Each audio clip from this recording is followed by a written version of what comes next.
Hello everybody, welcome to me Fit and Lean. If you're new, please hit that like and subscribe button. Well folks, I decided to remove my last video about wanting to be put away. I don't think that was a good thing to put out there, just in case someone gets an idea or something.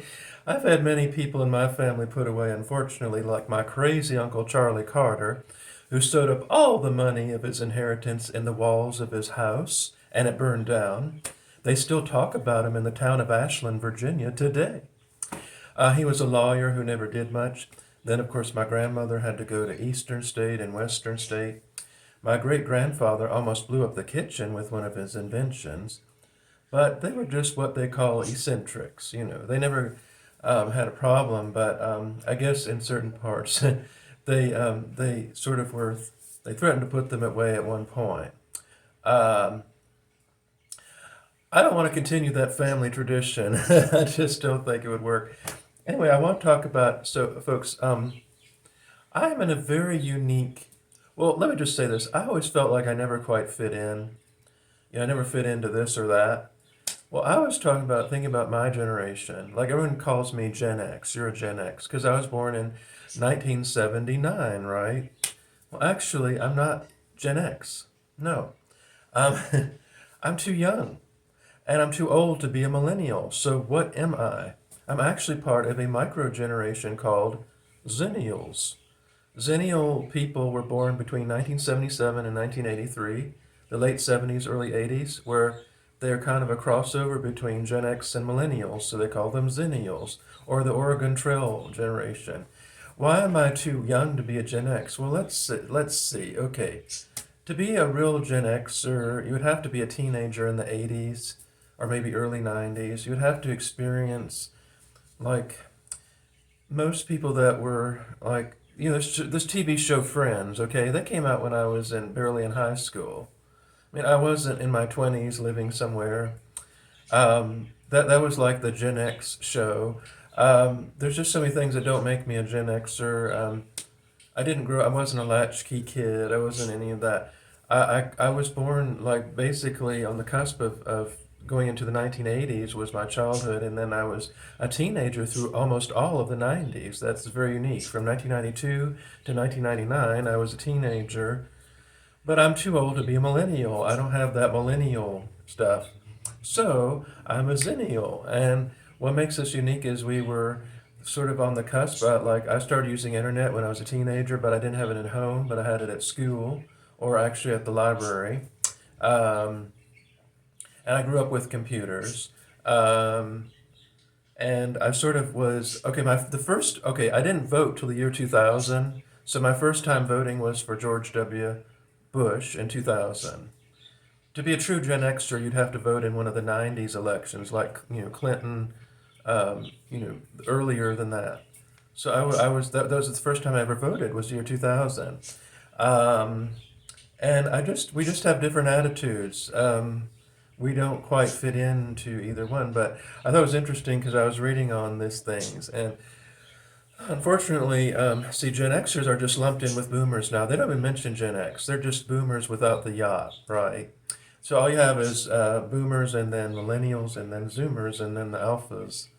But they don't talk about Gen X, but they never talk about the Xennials, which are people that are in between. So really, I don't fit in. That's why I don't fit into anything really. I mean, I've always felt that way. I never felt like a Gen Xer. I never felt like a true Gen Xer. I never felt like a millennial.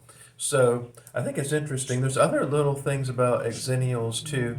And I think what makes us unique is that we were always on the cusp of everything, but we were old enough to remember the analog. So I remember looking in the phone book to get a number, but I also remember everything digitalized.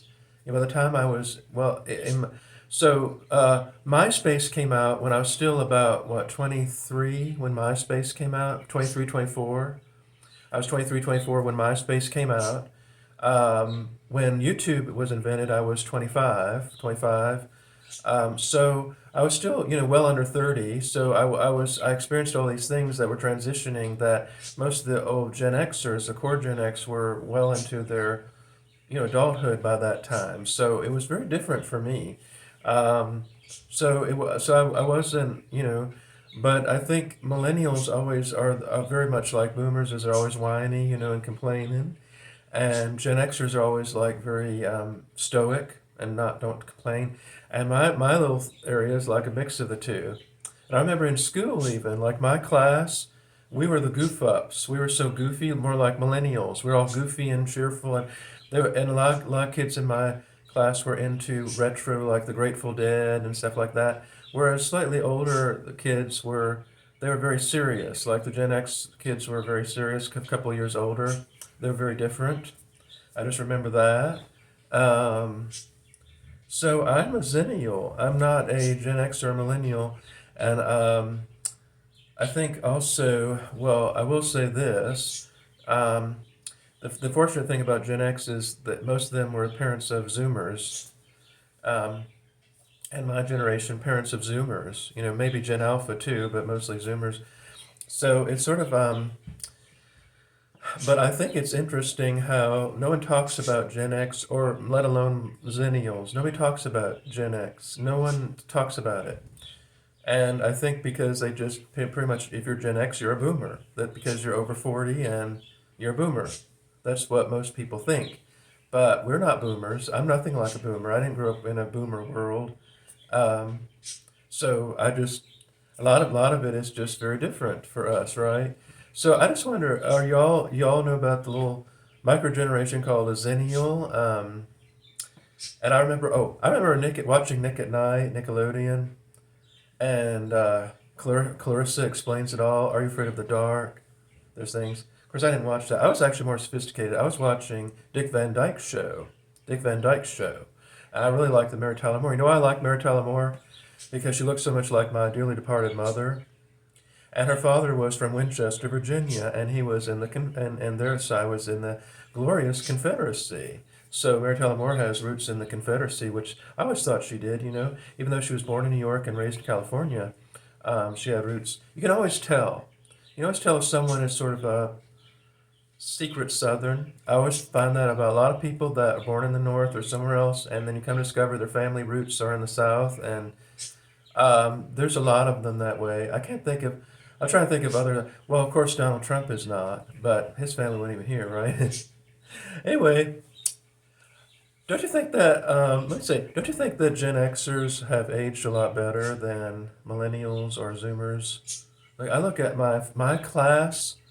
Okay, well, Xennial. Sorry, Xennial. But I look at people from my age group, and I cannot get over how well we have aged. And I guess what I consider good aging is you look at someone 30 years later and you can still recognize it's them. And they don't look a whole lot different. They might have a few gray hairs or something, but they look generally the same. To me, that's what good aging is. And I looked at so many of my classmates from class of 97 when I graduated on Instagrams, and they all look very youthful, and I'm just amazed at how young we all look. And when I was at work, everyone was shocked how old I was. And it's not just because I'm working at Chick-fil-A. It's because they thought I was like 30 or, late 20s even. And I said I was, no, at the time I was 44. And they just like, what? Well, a lot of people think, a lot of young people think over 40 looks haggard and old anyway. But I don't know. I just always thought, but then I look at other people and they don't seem to have that. I don't know what it is about my age group that we are all overlooked. No one cares about us. Why does no one care about people born in the late 70s, early 80s? Nobody cares about us at all. Like we don't even exist. And I just think it's really weird.